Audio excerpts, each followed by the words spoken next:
Today we're going to be taking a Google Earth tour of the Yellowstone National Park and the mega volcano located beneath, and some of the hydrological features that are consistent in the park. So we're going to start our tour here. This is an overlay of the hazard zone, and that indicates where there might be damage if there was a major eruption. Our first stop here is we're going to take a look at this informational video. This one, you can actually watch a couple of different videos on the hydrothermal wonders and a tour of the park. We're not going to watch those in this recording. There's also an introduction to Yellowstone National Park that includes a YouTube video. Very good, brief introduction, so students will watch both of those. Our next visit on the tour will be to actually go to it looks like we stopped the tour, so we're going to start that again. Sorry about that. We're going to kind of zoom in on some and get a closer look at some of the geological formations located in the park. And there's also, as you can see on the screen, several YouTube videos. Students can watch actual eruptions. There is other information located at the lodge.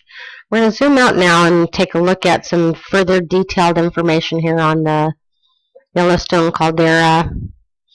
And it looks like my tour is going to keep pausing, so I'm just going to click on these individually. So this is an visual of what is located beneath the park, some of the geologic formations that make up the volcano, and it has some detailed information there for you.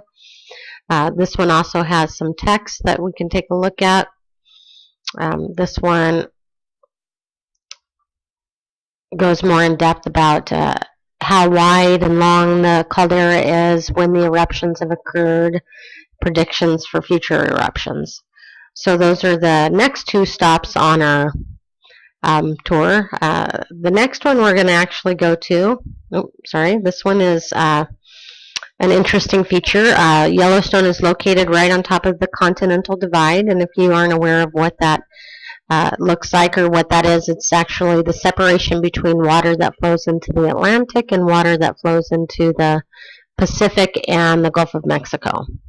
So our next site is actually another tour. The students can view geysers in Yellowstone National Park, and I'm going to actually try to take a look at those briefly.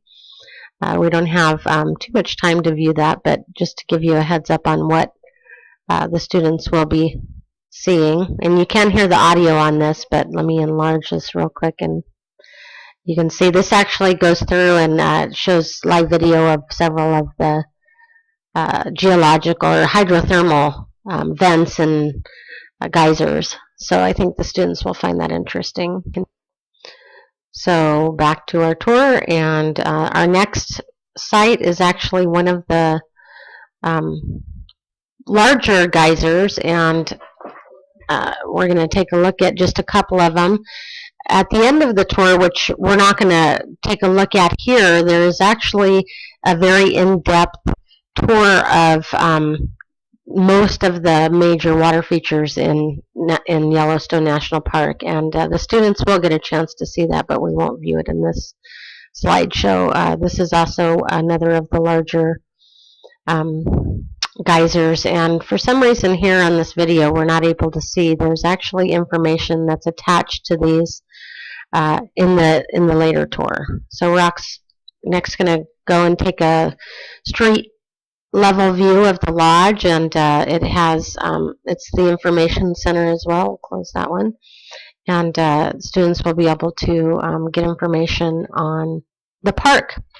There are several places to click here and take a look at that. Our next visit is hopefully is a virtual image of Old Faithful. That is the most well-known geyser, even though it's not the largest or even the one that occurs most frequently.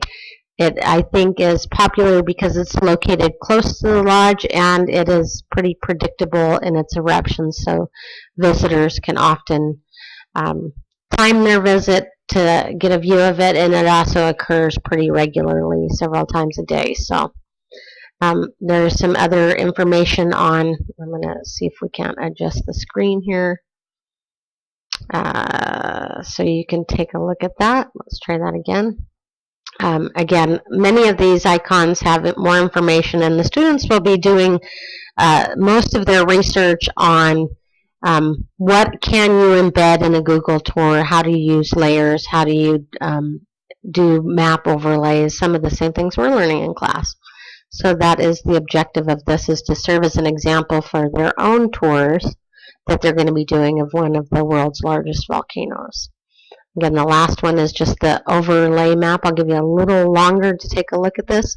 Interesting point about this is, as you can see, the darker shaded area is the hazard zone. That's predicted if it was to erupt, and here's Salem right on the edge of that. So hopefully you enjoyed this and the video captured it, and we'll see how this goes. Thanks.